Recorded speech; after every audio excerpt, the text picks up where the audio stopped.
He was supposed to be the next governor of California. He was on the House Intelligence Committee. He was one of the loudest, most sanctimonious voices in the Democrat Party, calling for accountability from everyone else. And this week, it all came crashing down. The utterly repulsive Eric Swalwell is officially gone, resigned from the United States Congress in total disgrace. But as it turns out, to the horror of congressional Democrats, Swalwell is just the beginning.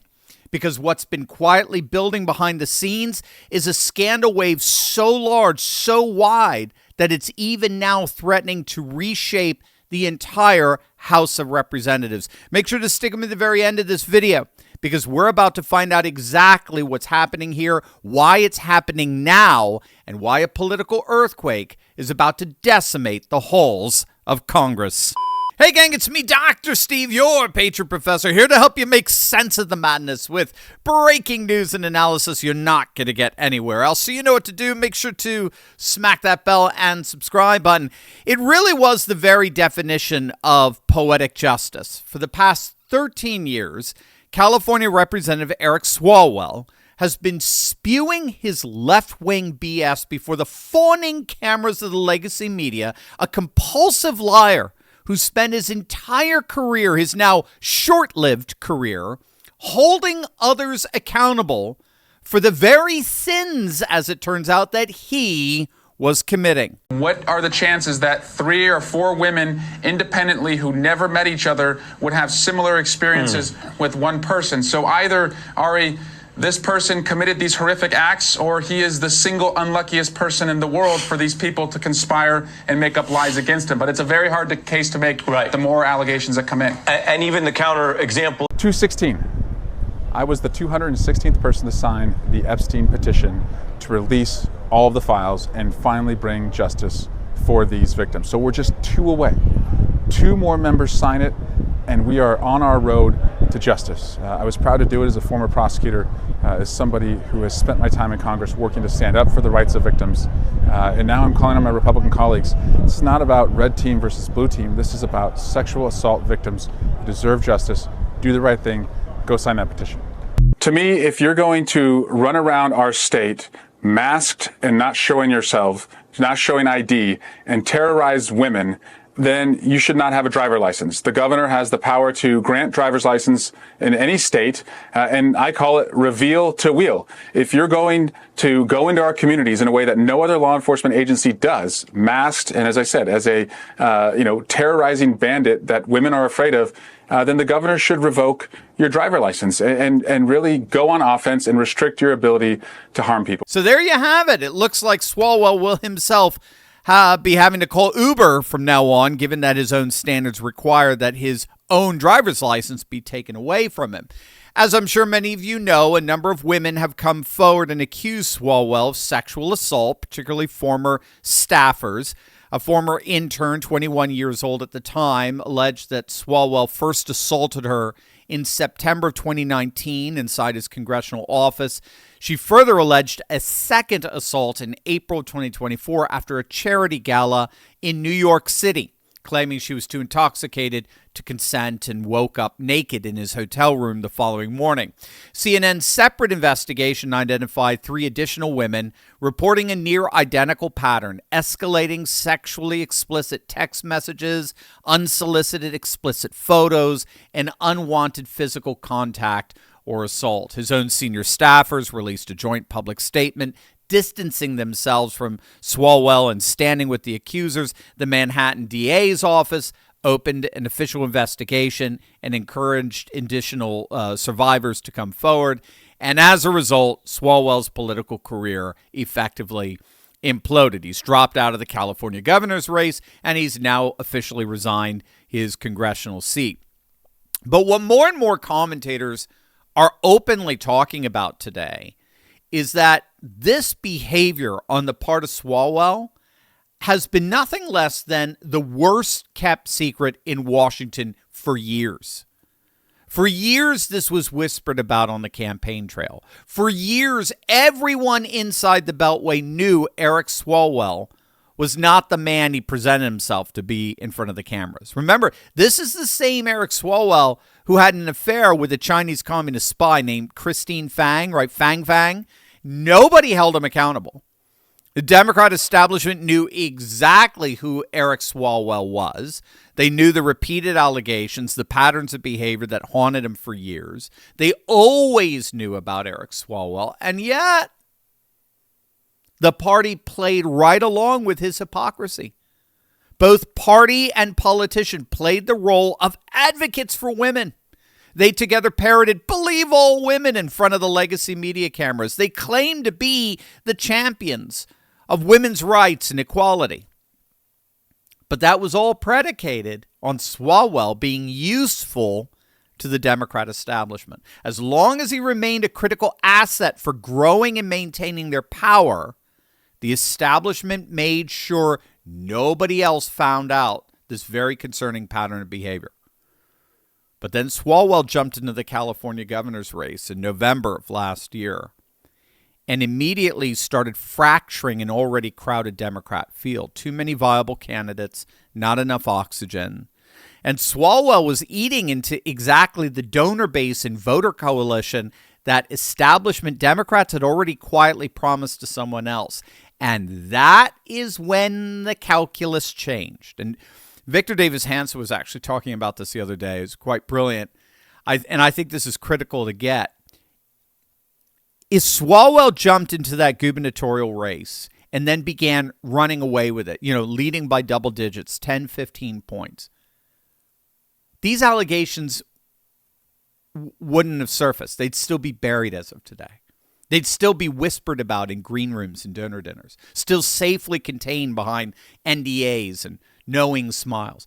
The Democrat machine would have continued to protect him because, again, that machine is all about increasing and maintaining its own power. Same way it protected Joe Biden for 4 years, right up until this very moment. Making sure that we're able to make every single solitary person eligible for what I've been able to do with the with the COVID. With dealing with everything we have to do with. Look, if we finally beat Medicare. Thank you, President Biden. President Trump? Well, he's right. He did beat Medicaid. He beat it to death.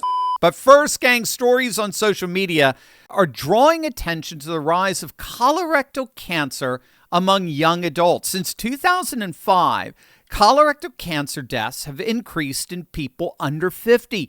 And just for the record, ChatGPT confirms that 65% of private oncologist revenue comes from prescribing chemotherapy. Could recent turbo cancer in young just be a coincidence? The good news is plenty of studies now show that traditional treatments are no longer the only choice. For example, Anthony Latai, director of the National Cancer Institute, recently acknowledged scientific interest in more rigorous preclinical studies of ivermectin's effects on cancer cells. The wellness company is a pioneer of medical freedom. Their medical board has stayed on the pulse of off-label cancer solution success stories and studies, removing red tape for you to easily access alternative medicines. Introducing American-made ivermectin, safe, trusted, tested, and produced locally in Florida. Ivermectin has been prescribed globally for more than 30 years, and he even earned the Nobel Prize in Medicine for its proven ability to eliminate parasites.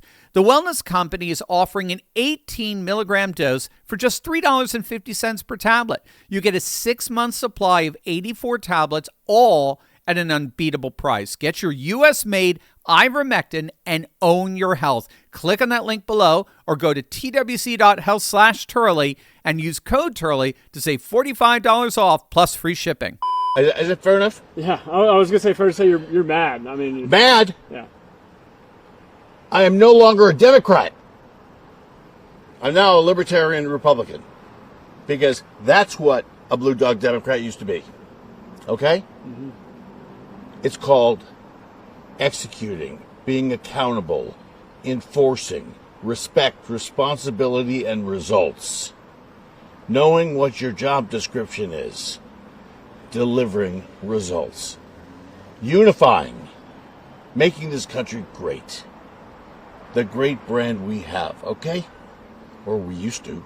That's the billionaire and former Democrat donor Stephen Klubeck. He was a major donor of Eric Swalwell's, announcing that he is officially leaving the Democrat Party and joining the Republicans after the allegations of Swalwell were made public. And to his credit, Klubeck recognized that it was the Democrat Party that was covering up those allegations for years. And again, it's exactly the same calculus they used with Biden. The very moment Biden became a liability rather than an asset, instead of leverage, as it were, all of a sudden the entire party apparatus turned against him. This is exactly what we're seeing with Swalwell. And I would argue that that, in the end, is the real scandal here. Not just what Swalwell did, but that the party knew it and made a cold strategic decision about when to let it out, when to pull the plug, when to throw them to the wolves and throw their weight behind a more viable vessel for power. In this case, it would be the billionaire Tom Steyer. This is not a party that believes in accountability. This is a party that believes in leverage. And when Swalwell stopped being leverage and started being a liability, the knives came out. Tom Steyer jumped to number one in the polls within an hour of the resignation, and that tells you everything you need to know. But here's where the story gets even bigger. Because as it turns out, Swalwell appears to be just the beginning. The media outlet TMZ has opened an office in D.C. with the goal of exposing more and more congressmen who've been squandering our tax dollars with their own wretched lifestyles. Polymarket is actually predicting there's going to be a number of congressional resignations to follow. What started as paparazzi shots of senators at Disney World, and yes, that is Lindsey Graham riding Space Mountain with a bubble wand, something much, much bigger is happening. TMZ began pulling records, cultivating sources, chasing tip lines, applying the same relentless tabloid pressure that they've done to celebrities, now to politicians. They've spent 20 years applying this kind of pressure to Hollywood. They've uncovered all kinds of seedy behavior. Now they're going to apply that same kind of pressure to our congressmen. And here's what they found thus far. What's whispered about in Washington is often far worse than anything in Hollywood. Let that hit you. What's whispered about in the halls of Congress is often far worse than anything in Hollywood. TMZ, if you don't know, was among the first of the media outlets to cover the Swalwell staffer allegations as they exploded. Their presence on the Hill created a new accountability architecture that the legacy media had refused to build in their effort to protect Democrats. In other words, it took a celebrity tabloid to do the job the legacy media wouldn't. So here's the bigger picture that I want you to hold on to.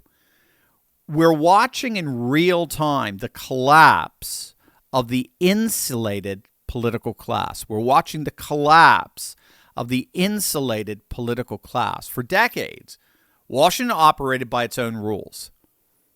It was a Vegas rule. What happened on Capitol Hill stayed on Capitol Hill. Staff signed NDAs. Ethics committee reports were buried. Donors protected their assets. And the press looked away. That era is over. When TMZ has a photographer outside your office, when your own staffers are putting out press releases distancing themselves from you, when the Manhattan DA is taking tips about your hotel room behavior, the shield is gone. Eric Swalwell spent years projecting moral authority, screaming about accountability for others, all the while hiding who he really was. And it was ironically the tabloid press that finally stripped that mask away.